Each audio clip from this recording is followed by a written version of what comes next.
कभी ऐसा हुआ है कि दिल एकदम से बहुत तेज धड़कने लगे या लगे कि कोई धड़कन बीच में से गायब हो गई हो? ये एहसास जितना आम है उतना ही परेशान भी है। तो चलें आज इसकी एक ऐसी वजह पर बात करते हैं जो शायद किसी ने सोची भी ना हो। सोचें जरा, क्या ये मुमकिन है कि ये जो दिल की घबराहट है इसका ताल्लुक दिल से हो ही नहीं? आमतौर पर तो यही समझा जाता है कि ये कोई दिल की बीमारी है, लेकिन असल कहानी कुछ और ही हो सकती है। जब दिल अचानक अपनी तरतीब से हटता है तो जाहिर है एकदम से खौफ तारी हो जाता है, और इससे भी ज़्यादा परेशानी तब होती है जब डॉक्टर के पास चक्कर लगाने और महंगे टेस्ट करवाने के बाद भी जवाब मिलता है कि सब कुछ नॉर्मल है। तो ये जो एक अजीब सी कैफियत होती है ना, जैसे दिल फड़फड़ा रहा हो या कोई बीट मिस कर गया हो, उसे मेडिकल की ज़बान में पैल्पिटेशन कहते हैं। और आज हमारी सारी बात इसी के बारे में है। और ये कहानी बहुत से लोगों की है।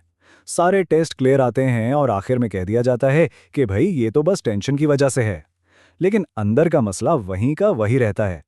तो फिर आखिर गड़बड़ कहाँ है? असल में हमें अपनी तवज्जो दिल के पट्ठों से हटाकर इसकी वायरिंग पर यानी इसके इलेक्ट्रिकल सिस्टम पर लाने की ज़रूरत है। देखें, इसको ऐसे समझें, दिल के मसले दो तरह के हो सकते हैं।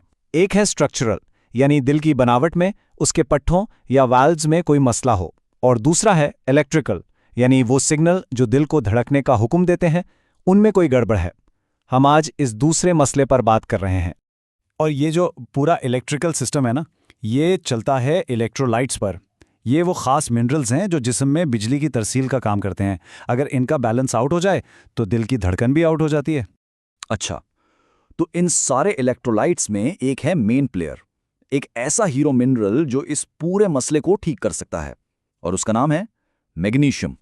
यहाँ एक बड़ा ज़बरदस्त बैलेंस काम करता है। यूँ समझे कि कैल्शियम गाड़ी का एक्सीलरेटर है जो दिल के पट्ठों को सुकेड़ कर धड़कने पर मजबूर करता है, और मैग्नीशियम है ब्रेक जो पट्ठों को रिलैक्स करता है। दिल की ताल को बेहतरीन रखने के लिए इन दोनों का तवाजुन में रहना बेहद ज़रूरी है। मतलब ये कि असल बॉस मैग्नीशियम है, यही कैल्शियम को कंट्रोल में रखता है कि भाई हद से ज़्यादा एक्टिव नहीं होना। जब मैग्नीशियम मौजूद होता है तो कैल्शियम बेलगाम नहीं होता और दिल सुकून से धड़कता है। और बात सिर्फ दिल तक ही महदूद नहीं रहती।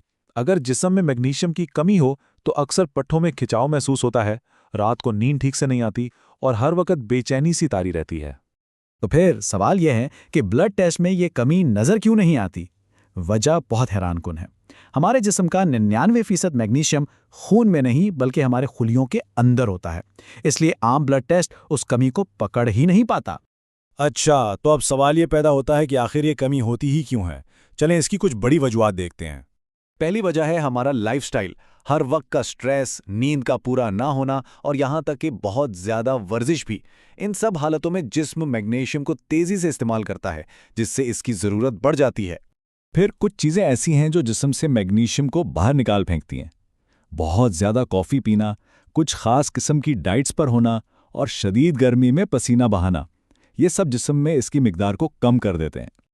और तीसरी और शायद सबसे बड़ी वजह हमारी खुराक खुद है। आजकल के प्रोसेस्ड और जंक फूड्स में तो ये होता ही नहीं, बल्कि जो पानी हम पीते हैं उसमें से भी कुदरती मिनरल्स निकाल दिए जाते हैं। तो इतनी सारी बातें मसले के बारे में हो गईं। अब आते हैं हल की तरफ, और अच्छी खबर यह है कि हल बहुत सीधा सादा है। सबसे पहले तो बात करते हैं खाने की। अपनी खुराक में हरे पत्तों वाली सब्जियां, एवोकाडो और तरह तरह के नट्स शामिल करना एक बेहतरीन शुरुआत है। और हाँ, अच्छी क्वालिटी के डार्क चॉकलेट भी इसका एक बहुत अच्छा जरिया है। अब अगर खुराक से बात ना बने या कमी ज़्यादा हो तो सप्लीमेंट्स का ऑप्शन भी है, लेकिन यहाँ ये जानना ज़रूरी है कि मैग्नीशियम की सबसे बेहतरीन किस्म मैग्नीशियम ग्लाइसिनेट है। ये जिस्म में बहुत आसानी से जज्ब हो जाती है और पेट को भी ख़राब नहीं करती। तो कितनी मिकदार लेनी चाहिए? आमतौर पर एक मौसर खुराक 400 से 800 मिलीग्राम रोज़ाना तक हो सकती है, लेकिन यह बेहतर है कि कोई भी सप्लीमेंट शुरू करने से पहले किसी माहिर से मशवरा ज़रूर कर लिया जाए। और यहाँ एक छोटी सी टिप यह है कि पूरी डोज एक साथ लेने के बजाय इसे 2 हिस्सों में तकसीम कर लें, आधी सुबह और आधी रात में। इस तरह जिस्म इसे ज़्यादा अच्छे तरीके से इस्तेमाल कर पाता है। तो चलें अब सारी बात को समेटते हैं। खुलासा ये है कि जो एहसास एक खौफनाक दिल की बीमारी जैसा लगता है, वो अक्सर सिर्फ एक केमिकल इम्बैलेंस होता है। ये कोई मैकेनिकल या स्ट्रक्चरल खराबी नहीं, बल्कि एक इलेक्ट्रिकल मसला है जिसे ठीक करना मुमकिन भी है और आसान भी।